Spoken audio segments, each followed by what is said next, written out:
ನನ್ನ ಹೆಸರು ಗಂಗಾನಾಯಕ್ ಅಂತೇಳಿ. ನಾನು ಜಿಲ್ಲಾ ಅಗ್ನಿಶಾಮಕ ಅಧಿಕಾರಿಯಾಗಿ ನಾನು ರಾಮನಗರ ಜಿಲ್ಲೆಯಲ್ಲಿ ಕಳೆದ 3 ತಿಂಗಳಿಂದ ನಾನು ಕೆಲಸವನ್ನ ನಿರ್ವಹಿಸ್ತಾ ಇದ್ದೀನಿ.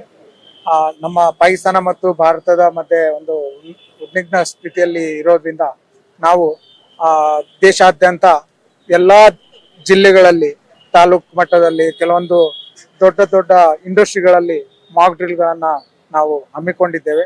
ಇದು ಜಿಲ್ಲಾಡಳಿತದಿಂದ ಮತ್ತು ಪೊಲೀಸು ಮತ್ತೆ ಫೈರ್ ಅಂಡ್ ಎಮರ್ಜೆನ್ಸಿ ಸರ್ವಿಸ್ ಇಂದ ನಾವು ಆಪರೇಷನ್ ಅಭ್ಯಾಸ್ ಅಂತೇಳಿ ನಾವು ಅಣುಕು ಪ್ರದರ್ಶನವನ್ನ ಹಮ್ಮಿಕೊಂಡಿದ್ವಿ. ಒಂದು ರೀತಿಯಲ್ಲಿ ಇದು ಯಶಸ್ವಿಯಾಗಿ ಅಣುಕು ಪ್ರದರ್ಶನ ಆಗಿರುತ್ತೆ. ಹಾಗಾಗಿ ಇನ್ನು ಮುಂದೆ ಸಾರ್ವಜನಿಕರು ಇನ್ನೂ ಹೆಚ್ಚಿನ ರೀತಿಯಲ್ಲಿ ನಮಗೆ ಅಣುಕು ಪ್ರದರ್ಶನದಲ್ಲಿ ಭಾಗವಹಿಸಿ ಅವರ ಕರ್ತವ್ಯ ಏನು, ಅವರ ಯಾವ ರೀತಿಯಲ್ಲಿ ಆಕ್ಟ್ ಮಾಡ್ಬೇಕಾಗತ್ತೆ ಅದನ್ನೆಲ್ಲ ಅವರು ತಿಳ್ಕೊಬೇಕಾಗತ್ತೆ. ಕೆಲವೊಂದು ಬರೇ ಟಿವಿ ನೋಡಿ ನಾವು ತಿಳ್ಕೊಳ್ಳೋದಲ್ಲ, ನಮ್ಮ ಮನಸ್ಥಿತಿಯಲ್ಲಿ ನಾವು ಗೊತ್ತಾಗ್ಬೇಕಾಗತ್ತೆ. ಯಾವುದೇ ಒಂದು ಅವಘಡ ಅಥವಾ ಯಾವುದೇ ರೀತಿಯಲ್ಲಿ ನಮಗೆ ನಡೆದಾಗ ನಾವು ಜಾಗೃತಿಯಿಂದ ಇರೋಣ. ನಾನು ಡಾಕ್ಟರ್ ನಾರಾಯಣಪ್ಪ ಅಂತ, ನಾನು deputy director factories and boilers department ಇಂದ.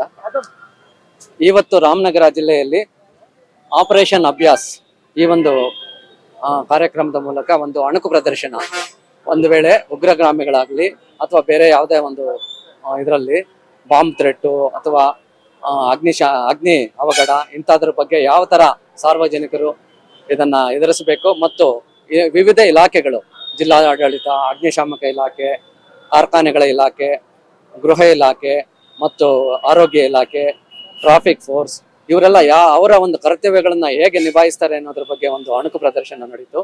ಎಲ್ಲ ವಿಭಾಗಗಳು, ಎಲ್ಲ ಒಂದು ಅಧಿಕಾರಿಗಳು, ಎಲ್ಲ ಇಲಾಖೆಗಳು ಸಕ್ರಮವಾಗಿ ಭಾಗವಹಿಸಿ ತುಂಬಾ ಚೆನ್ನಾಗಿ ಈ ಒಂದು ಅಣುಕು ಪ್ರದರ್ಶನದಲ್ಲಿ ಮಾಡಿ ಯಶಸ್ವಿಯಾಗಿದ್ದಾರೆ. ನನ್ನ ಹೆಸರು ಪಾರ್ವತಿ ಅಂತ ಹೇಳಿ.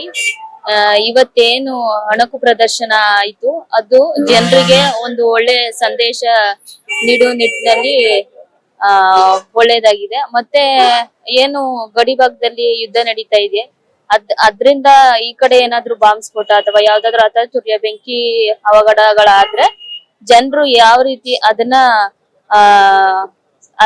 ಅದರಿಂದ ಸಂರಕ್ಷಿಸಿಕೊಳ್ಳಬೇಕು, ಬೇರೆಯವ್ರಿಗೆ ಯಾವ ರೀತಿ ಸಹಾಯ ಮಾಡಬಹುದು ಅನ್ನೋದನ್ನ ತಿಳ್ಕೊಳ್ಳೋದಕ್ಕೆ ಈ ಒಂದು ಅಣುಕು ಪ್ರದರ್ಶನ ಉಪಯುಕ್ತ ಆಗಿದೆ ಅಂತ ಹೇಳೋದಕ್ಕೆ ಇಷ್ಟಪಡ್ತೇನೆ.